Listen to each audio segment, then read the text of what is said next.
parents should stay away from this video, because after watching it, they will never let their children follow their passion.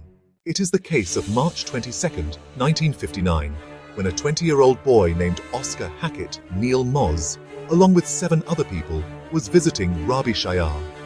When they entered the cab, all of them were moving ahead with the intention of discovering new parts of that cave. But while pursuing that discovery, Mouse had to see such a painful end, which, till today, has created a sensation in the whole world. This was the thing whose discovery took Neil's life, and how this incident shook the entire UK Navy within 50 hours.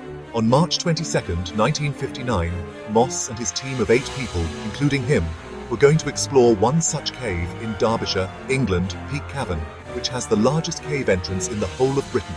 Inside that cave system, a new chamber was discovered named Stalagmite Chamber, and that day, the group of 8 people were going to explore this unexplored stalagmite chamber.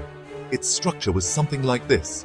There was some water present at the entrance of the chamber, and the entire chamber was in muddy condition, but this was quite a normal thing for caves. While going up to the stalagmite chamber, they saw a shaft under the ground.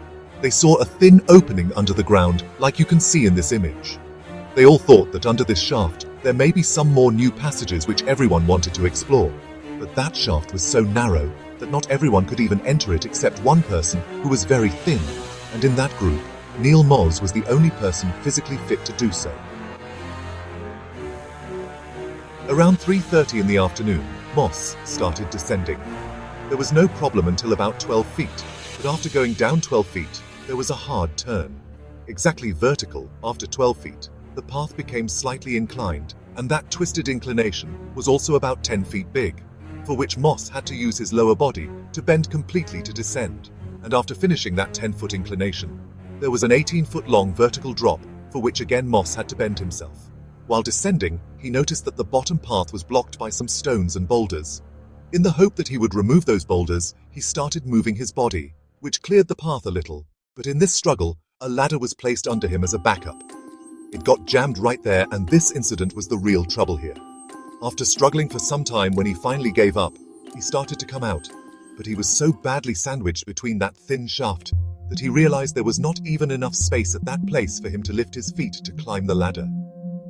When he told this to his colleagues present above, they started pulling the ladder up and asked Moss to tighten the ladder tightly, because with this method, as the ladder went up, the moss holding it would also come up. And it happened that due to doing this, the moss came up for a few feet, but then the ladder got jammed, and the adventure beam was impossible to pull the ladder back up. Now, such incidents are very common in caving, and the cavers are also trained for such situations. Due to the same training, the team threw down a lot of ropes from above, but after realizing that the maximum either broke down or got stuck during rescue attempts, and that made everyone clear that the situation was worse than their training, they contacted all their sources and requested help.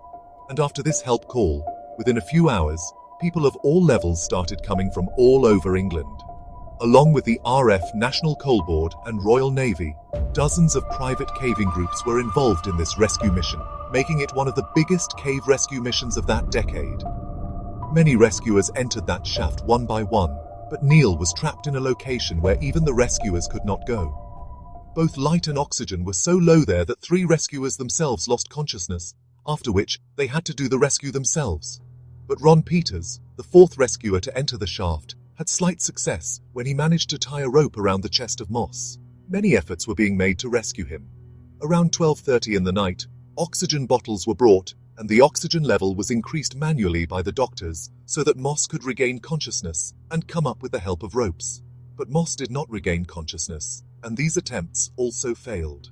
After making rescue attempts throughout the day, it was demanded that a more experienced and physically smaller caver should be brought for this rescue, so that he could easily enter the shaft and take out Moss. Following this request, 18-year-old June Bailey reached the site the next day. She even suggested that if necessary, Moss's collarbone should be broken so that he could be lifted up, because after breaking the collarbone, his shoulders would fall and the body would be relaxed and it would be easy to uplift it. But no one could reach near the mass freely enough to execute this task. 24 hours had passed, but nothing was going right. Using special list oxygen bottles and equipment, they were continuously pumping air so that the oxygen level could be balanced and maintained.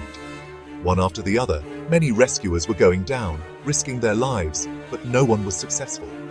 After some time, when it started raining, the situation worsened and everyone was forced to withdraw from the rescue for some time for safety.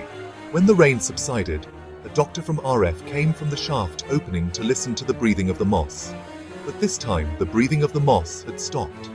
He had said goodbye to this world while stuck there.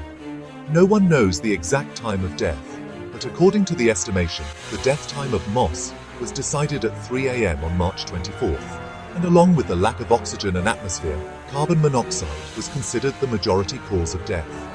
Rescuers were about to go into the shaft to retrieve Moss's body, but Neil's father said that no one should put themselves in danger to retrieve his body. The body was left there, and since then, that chamber has been known as the Moss Chamber. This incident brought about huge changes around the world, and especially in Britain. Moss's foolish act of entering the shaft without thinking